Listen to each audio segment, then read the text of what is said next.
Alright, we got a 1999 Jeep Cherokee, and right now what we got going on is a high idle situation.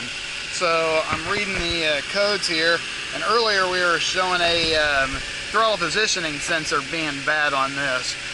Right now you can see the idle's like jumped up to 2,000 really for no reason. Sometimes it'll idle back down to 1,000, you know, and stay there, but it's kind of been some hesitation on acceleration and some shifting issues also.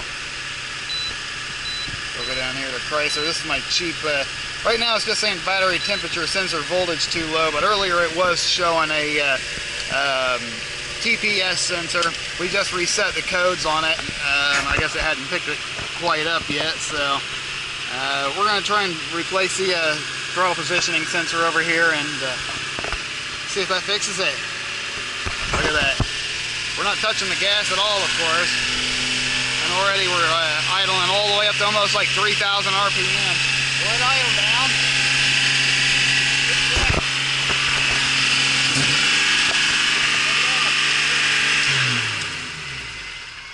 Yikes. Alright, well, damn. Alright, well, here it is. We did go ahead and replace the throttle positioning sensor here with the brand new one. Now the other thing we did was also pulled out this idle air control valve and sprayed some brake cleaner and some carb cleaner down inside here.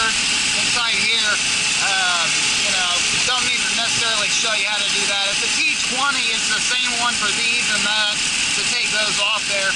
Just took that off there, sprayed it with some brake cleaner and then a little bit of just a little bit of training fluid that, you know, moved it back and forth enough to where that actuator can move in and out.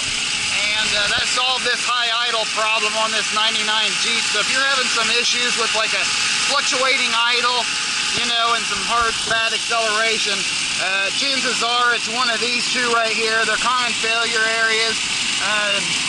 Locally, these two parts together sourced out at about $110, but we just cleaned this one up, so we haven't replaced that one yet. But this one here went ahead and fixed, and it was like 45 bucks, so not so bad. Easy fix to do. Alright, so if you're having this problem, that could possibly be your fix.